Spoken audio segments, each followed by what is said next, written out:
May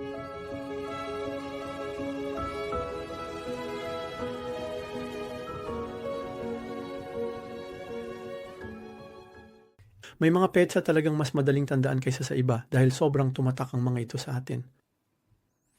Para sa akin at sa marami pang nag-aalangan sa pagbabakuna, una sa lahat ay ang ika-12 ng Hulyo, 2021. Sa France, kami ay nabigla nang marinig namin ang Pangulo ng Republika na binanggit ang lahat ng pagbabawal na ipapataw sa mga hindi bakunado. Bawal pa nga kaming mamili sa mga hypermarket. Isipin mo yun. Yung mga profesional sa kalusugan ay masususpinde, ibig sabihin mawawalan sila ng sahod, mawawalan ng kabuhayan, kaya sa isang banda parang pinatay na rin sila. Lalo pa kaming nabigla nang sabihin ni kapatid Samuel Herd ng Lupong Tagapamahala na walang dahilan ang mga saksi ni Jehova para tumanggi sa bakuna dahil sa relihiyosong kadahilanan at na 78% ng mga miyembro ng Bethel sa Estados Unidos ay nabakunahan na. Ang mismong porsyento na 78 ay isang pag-amin na wala ng kalayaan. Kapag sa isang bansa nakakakuha ng ganitong kataas na porsyento ang Pangulo sa eleksyon, tiyak na diktadura iyon, hindi ba? Sa pagkakataong ito may 800 Bethelite sa Warwick noong 2021. Ang 2% hindi nabakunahan ay katumbas ng 16 na tao. Ang 8 miyembro ng Lupong Tagapamahala noon dahil lahat sila ay may asawa, kasama ang kanilang mga asawa ay 16 din ang bilang. Isa ba itong pagkakaton lamang? Nagtatanong lang ako dahil alam ng lahat na ang presidente ng Pransya ay hindi kailanman nabakunahan. Ang isa pang petsa na matagal ko pang hindi malilimutan ay ang ika-11 ng Disyembre 2022, ang araw kung kailan nakatanggap ng liham ang mga matatanda sa pamamagitan ng jw.org messaging na nagsasabing ang mga matatanda at mga payunir na hindi nabakunahan ay ipagbabawal sa pagsasanay. Isang kapatid mula sa Timog Amerika, matanda na ng 20 taon ang sumulat ng librong ito, Mga Kasalanang Nagawa noong COVID-19 pandemya. Isa itong bukas na liham na ginawa niya para sa Lupong Tagapamahala, inilathala noong Setyembre 2024. Talagang inire-recommend ako sa bawat saksi ni Jehova, maging aktibo man o hindi, bawat dating saksi ni Jehova, at lahat ng may kaugnayan sa mga saksi ni Jehova, na basahin ang librong ito, bilhin ito sa anyong papel, at itago ito sa kanilang aklatan. Isa itong aklat na magiging mahalaga sa kasaysayan. Tapat nitong inilalarawan ang mga pangyayaring naganap mula 2021 hanggang 2024 sa loob ng mga saksi ni Jehova at itinatampok ang lahat ng mga prinsipyong Kristiyano na nilabag. Isinalin ko ang aklat na ito sa Pranses at inilathala ko ito sa Amazon at Apple. Sa kasalukuyan, ito ay available sa Espanyol, Ingles, Aleman, Kroato at Pranses. Isang bersyon sa Lingala ang malapit ng ilabas. Ang elektronikong bersyon ay libre at makukuha sa website na fhsindesirablesjw.fr. Ang site na ito ay nagbibigay daan sa lahat ng may hindi ka nais-nais na epekto mula sa mass vaccination na magbahagi ng kanilang karanasan. Ang nakaprint na bersyon ay nagkakahalaga lamang ng €11 na siyang halaga ng pag-imprenta. Ang mga saksi mula sa iba't ibang panig ng mundo ay nagkaisa upang isalin ito. Maaari kang mag-alok ng iyong tulong sa pamamagitan ng parehong website. Nagpapasalamat din ako sa may akda nito, pati na rin sa lahat ng mga tagasalin at tagaripaso. Naipadala na ang aklat sa Lupong Tagapamahala noong Setyembre 2024 sa 17 sangay sa buong mundo at kay kapatid na Anthony Morris ng personal. Kung nais ninyong ipadala ito sa nakaprint na format sa iba pang tao, mangyaring sundin ang mga tagubilin sa website. Kaya gagamitin ko ito upang ipaliwanag sa inyo ang mga kasalanang nagawa ng mga miyembro ng Lupong Tagapamahala. Ang may akda nito, si Lucas 17 DC, ay unang binanggit ang bantayan noong ika-15 ng Setyembre 2015. Walang sangay ng tanggapan ni ang mga matatanda ng isang kongregasyon ang may karapatang magdikta sa isang saksi kung anong desisyon ang dapat niyang gawin tungkol sa medikal na pangangalaga.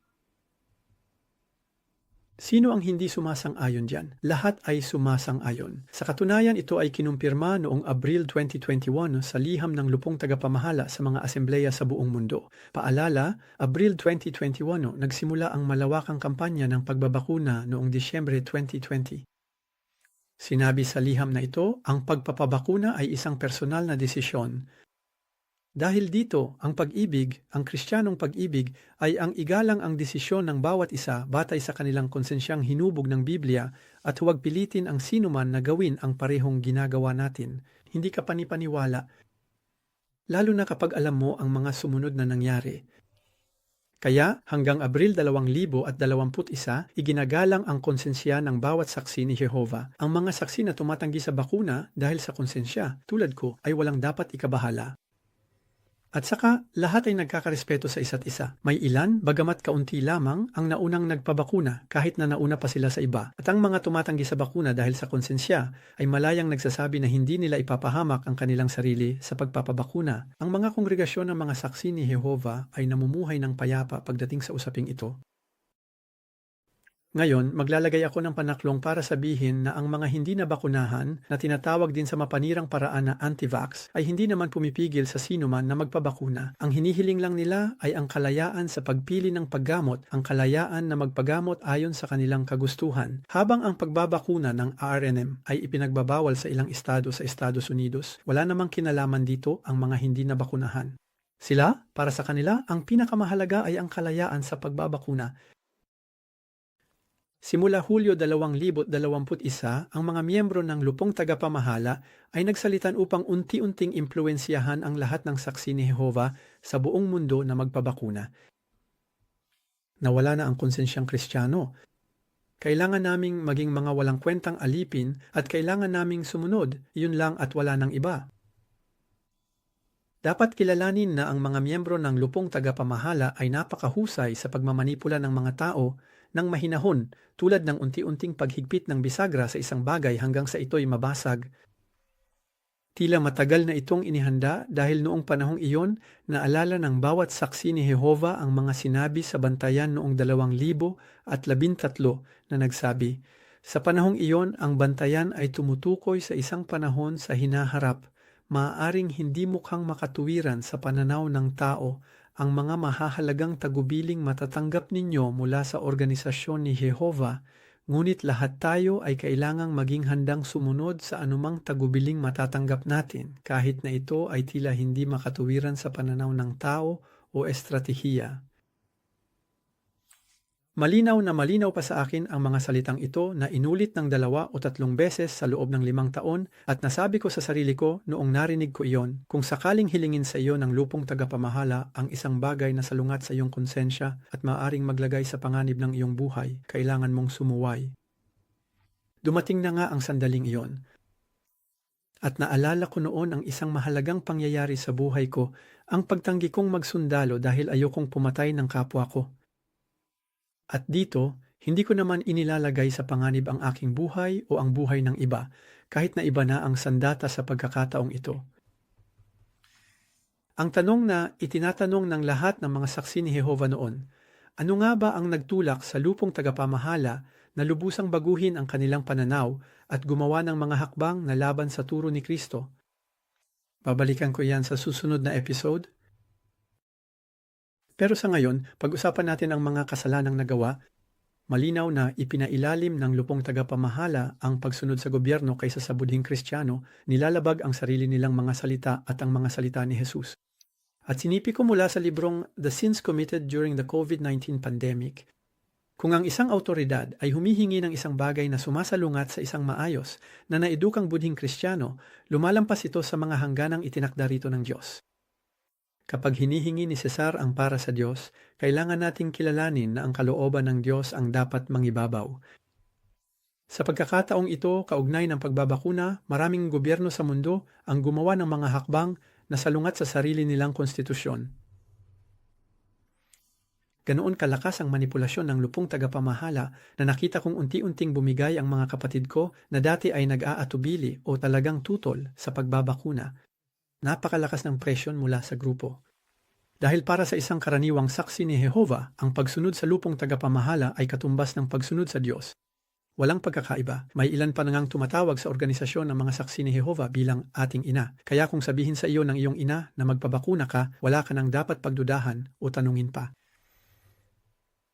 May mga magsasabi, oo, pero palaging sinabi ng Lupong Tagapamahala, magpabakuna kayo kung maaari. At iyon ay ganap na totoo. Noong Disyembre 2021, isang taon matapos magsimula ang kampanya ng pagbabakuna, sumulat ako ng aking ikalawang liham sa lupong tagapamahala upang sabihin sa kanila na itigil na ang pamimilit sa amin na magpabakuna. At kung sinabi ko yon, talagang nararamdaman ko yon at nararamdaman ko rin sa paligid ko. At ang sagot niya ay malinaw na nagpapakita na minamanipula niya kami. Sa katunayan, iniimbitahan ko kayong basahin ang aking patotoo sa website na effetindesirablejw.fr. Sa pahina 7, inilagay ko lahat ng mga liham, lahat ng sulat na ipinadala at natanggap ko mula sa lupong tagapamahala at sa sangay ng France. Umabot pa sa puntong itinuring ng lupong tagapamahala na huwaran ang mga kapatid na babae sa Bulgaria na tinanggap ang trabaho ng mga babaeng natanggal sa trabaho dahil hindi sila nabakunahan. Walang kahit anong pakikiramay para sa mga kawawang babaeng ito na bigla na lang nawalan ng kabuhayan. Ito ay parang pagbibigay ng malayang pahintulot sa lahat na siraan ang mga hindi nabakunahan at ibunton sa kanila ang lahat ng kasamaan sa mundo. Kaya masasabi talagang lahat ng miyembro ng lupong tagapamahala noong panahong iyon ay nakibahagi sa paglabag na ito sa konsensya. Sa katunayan, lahat ng sumama at nagpilit sa iba na magpabakuna ay kasabwat din sa paglabag na ito sa konsensya. Napakabigat nito. Isa pang kasalanang nagagawa ay ang pamimilit ng pahintulot. Ang pamimilit ng pahintulot ay maaaring maunawaan bilang isang sitwasyon kung saan ang isang tao ay napipilitang magbigay ng pagsang-ayon sa isang bagay na hindi naman niya malayang papayagan kung walang pamimilit. Maaari akong magbigay ng unang halimbawa. Isang kapatid na nasa parehong sitwasyon ko, hindi kailanman nabakunahan mula pagkabata, tutol sa lahat ng bakuna. Hindi rin pinabakunahan ang sarili niyang mga anak. Alam na maaring magdulot ng kamatayan ng bakunang kontra COVID, hindi pa nagkakaroon ng COVID, at alam na isa lamang itong operasyong psikolohikal, ay sumuko matapos ang 6 na buwang panghihikayat ng Central College. Nagpabakuna siya, pati na ang kanyang pamilya, para lang sumunod sa kinatawan ng Diyos sa lupa, ang mga taong iyon na nangangahas magsabi. Hindi kami inspirado o walang pagkakamali. May isip mo ba kung gaano kalaking pagnanakaw ng tiwala iyon? Isang pangalawang saksi ni Jehovah na kilala ko ay ayaw magpabakuna at naghintay pa ng naghintay. Lahat ng kanyang pamilya ay mga saksi ni Jehovah at pinipilit siya. Sa huli, napilit din siya noong Abril 2022. 2 oras matapos ang unang dos, namumula na ang kanyang mga mata na parang may dugo. Sa mga sumunod na araw, nakaramdam siya ng sakit sa buong katawan. 1 taon siyang nagdusa parang nasa impyerno hanggang hindi na siya makapagsalita. Sinabihan siya ng doktor na huwag nang magpabakuna ng pangalawang dose, ngunit pinilit siya ng mga kamag-anak na saksi ni Jehovah na magpatuloy sa iba pang dose para sumunod kay Jehovah. Parang sinasabi nila, nagpabakuna ka na, muntik ka nang mamatay, pero magpabakuna ka ulit, pagpapalain ka ni Jehovah. Isang kapatid na babaeng payunir na laging gustong maging huwaran ay labis na nag-aatubili tungkol sa bakuna. Alam niya na kung tatanggapin niya ito, nanganganib siyang muling magkasakit at mamatay. Nagdasal siya, paulit-ulit siyang nagdasal upang sundin ang patnubay ni Jehovah. Sa sobrang panalangin, umabot sa puntong nagpa-schedule pa siya para magpabakuna. Ngunit pagdating ng araw, hindi niya talaga kinaya na pumunta dahil labag ito sa kanyang kalooban. Buong tapang kong sinasabi ito. Lahat ng mga saksi ni Jehovah na pinilit ang kanilang mga kapananampalataya na magpabakuna ay nagkasala ng pamimilit sa pahintulot. Nagkasala sila laban sa Diyos. Alam ng lahat ang ika-4 na utos. Hindi ka dapat magnakaw. Ngayon, kapag ninakaw mo ang konsensya, kapag ninakaw mo ang tiwala ng iba, ito ay pagsasabuhay ng utos na iyon. Ang pinakamatinding bahagi ng manipulasyong ito ay ang huling balita na ibinigay ng lupong tagapamahala noong Enero 2022. May isang pamilya tayong natuklasan na ayaw magpabakuna dahil naghanap sila sa internet. Nagdasal sila kay Jehovah, tanging JW.org lang ang kanilang pinanood at dahil dito, ginawa nila ang tamang desisyon. At kapag pinanood at binalikan mo ang bahaging iyon, sa kahit anong sandali, hindi niya sinabi na magpapabakuna siya, pero naintindihan yun ng lahat. Walang kahit isang saksi ni Jehovah ang nakaintindi ng kabaligtaran. Gayunpaman, hindi niya ito kailanman sinabi. At ang lupong tagapamahala ay palaging maaaring magpaliwanag sa harap ng isang hukuman na hindi nila tahasang sinabi na kailangang magpabakuna. Kaya paano mo tatawagin ang isang tao na nakakamit ang kanyang layunin habang maingat na iniiwasan na malabag ang batas? Tinanong ko tungkol dito ang artificial intelligence na si Grok. Sinabi niya ito, Maaaring tawagin ang ganitong tao na isang mahusay na estratega o isang tusong tao. Kung gusto mong maging mas tiyak at mas makulay, maaari mong sabihin na siya ay naglalakad sa talim ng labaha o magaling umiwas sa mga patakaran ng hindi talaga nilalabag ang mga ito. Ang isang termino tulad ng jurisprud ay maaari ring gamitin sa mas formal na usapan, ngunit may bahid ng ironya kung ginagamit niya ang mga kalabuan ng batas para sa kanyang sariling kapakinabangan. Nakasalalay lahat sa tono na gusto mong gamitin. Dahil may alinlangan ako tungkol sa layunin ng Central College, ito ang isinagot ko sa Artificial Intelligence. Ang layunin ay pabakunahan ang mga tao kahit labag sa kanilang kagustuhan. Narito ang sagot nito. Kung ang layunin ay pabakunahan ang mga tao kahit labag sa kanilang kagustuhan ngunit nananatili sa loob ng batas, nagiging isang moral at legal na akrobatikong pagsubok ito. Sa Pranses, maaari nating tawagin ang ganitong tao na mahusay na manipulator o arkitekto ng panunuyo kung gumagamit siya ng mga maselang estratehiya upang impluwensyahan ang iba ng hindi tahasang nilalabag ang linya ng pahintulot. Ang isang ekspresyon tulad ng naglalakad sa mga gray area ay maaari ring gamitin na nagpapahiwatig na sinasamantala niya ang mga legal o etikal na kalabuan upang makamit ang kanyang layunin. Sa kasong ito, maaari nating isipin ang isang tao na, halimbawa, naglalagay ng malalakas na insentibo o nagsasagawa ng mga kampanya ng psikolohikal na presyon habang iniiwasan ang direktang pamimilit na labag sa batas. Mananatili itong madulas na usapin at ang wikang ginagamit upang ilarawan ito ay sumasalamin sa tensyong iyon. Ang ganitong pag-uugali ba ay nagpapaalala sa inyo ng isang kalaban o ng isang Diyos na puno ng pag-ibig? Kayo ang sumagot. Kung pagkatapos nito ay iniisip ninyong walang kasalanang nagawa ang lupong tagapamahala, nasa inyo iyon. May isa pang kasalanang ginawa ng lupong tagapamahala na direktang lumalabag sa batas. Ang diskriminasyon laban sa mga hindi nabakunahan. Pagkatapos ng Enero 2022, hindi na natin muling narinig ang tungkol sa pagbabakuna mula sa lupong tagapamahala. Dapat sabihin na inihayag niya sa atin ang bilang ng mga namatay dahil sa COVID. 4 na beses na mas marami ang namatay sa mga saksi ni Jehovah kumpara sa buong mundo. Mula noon at halos inuulit sa bawat pagpupulong, sinasabi na dapat sumunod kay Jehovah at sa kaniyang organisasyon. Dapat sumunod kay Jehovah at sa kaniyang organisasyon. May isa pang matanda sa aming kongregasyon na nagsabi pa, hindi ito mapaghihiwalay. Ipinakita ng mga saksi ni Jehovah ang matinding sigasig sa mahigpit na hakbang kaysa sa iba. Sa pilitan ng mask hanggang Oktubre 2022 kahit na nawala na ito sa ibang lugar ng 6 na buwan. At pagkatapos dumating ang ika-11 ng Disyembre 2022. Lahat ng matatanda sa buong mundo ay nakatanggap ng liham na ito sa kanilang jw.org na mensahe. Tanging ang mga ganap na nabakunahan laban sa COVID-19, 9 lamang ang maaaring dumalo ng personal sa isang teokratikong paaralan. May espesyal na paalala para sa mga tagapag-ugnay. Mangyaring tiyakin na lahat ng matatanda sa inyong kongregasyon na nagbabalak dumalo sa kurso ng paaralan ng Ministeryo ng Kaharian ay ganap na nabakunahan. At nanatili ang patakarang ito ng mahigit 1 taon hanggang Marso 2024 kahit wala nang anumang obligasyon sa bakuna sa lipunang Pranses pati na rin sa buong mundo. Ang lupong tagapamahala ay nakagawa ng isang kasalanang hindi maiisip. Naging kampi na ito. Alam ng lahat ng mga saksi ni Jehovah ang mga salitang ito na matatagpuan sa Aklat ng Mga Gawa ng Mga Apostol, Kabanata 10, talata 34 at 35. Kaya't nagsalita si Pedro. Sinabi niya, ngayon ko talaga nauunawaan na ang Diyos ay hindi nagtatangi. Kaya pagkatapos ng kamatayan ni Jesus, naunawaan ng kanyang mga alagad na hindi na dapat magpakita ng pagtatangi gaya ng mga Hudyo. Ang mga saksi ni Jehovah ay ipinagmamalaki na hindi sila nagkakaroon ng diskriminasyon. Walang rasismo, lahat ay nagmamahalan at nagrerespetuhan. At dito, kahit na napansin ng lahat na ang bakuna ay hindi nakakapigil sa pagkalat o sa sakit, ang lupong tagapamahala ay nagpatupad ng ilegal na presyon sa mga matatanda at mga payunir na inaasahang maging halimbawa sa iba. At sa pamamagitan ng pagpapatupad ng presyong ito, naglalagay siya ng hindi direktang presyon sa lahat ng saksi ni Jehovah sa buong mundo na para bang hindi pa sila sapat na nabakunahan. Sa totoo lang, bilang dagdag kwento, 1 linggo matapos matanggap ang liham na ito, isang matanda sa aming kongregasyon ang na-admit sa ospital dahil sa matinding pancreatitis.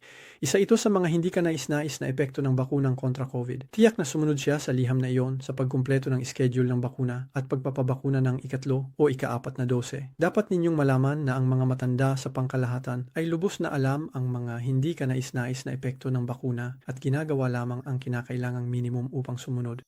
Ang ilan ay tumigil na lang sa 1 dose, sinasabing sapat na yon dahil nagka-COVID na sila. Isang responsable ng distrito sa Italia ang naglakas loob pang sabihin na siya ay nabakunahan gamit ang isang natural na produkto dahil hindi naman sinabi ng Central College kung anong produkto ang dapat gamitin sa pagbabakuna.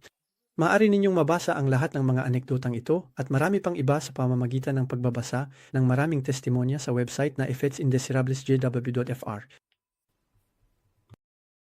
Nang matanggap ko ang nakakatakot na liham na ito, sumulat ako sa sangay ng aking bansa upang isumbong ang kasalanang ito, ang hayagang paglabag sa batas na tiyak na humantong sa pagkamatay ng ilang mga saksi ni Jehova.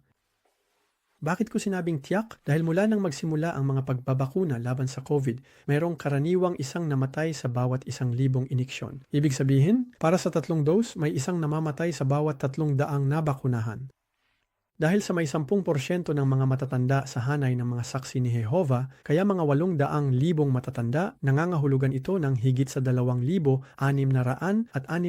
namatay ayon sa estadistika. At ito ay tumutukoy lamang sa mga matatanda upang magkaroon ng mapagkakatiwalaang impormasyon tungkol sa mga estadistika ng masamang epekto. Inirerekomenda ko sa inyo ang librong ito ni Pierre Chaillot, nakakalabas lang sa wikang Pranses. Tiyak na makakahanap din kayo ng iba pang mga libro sa inyong bansa kung hindi kayo nakatira sa France.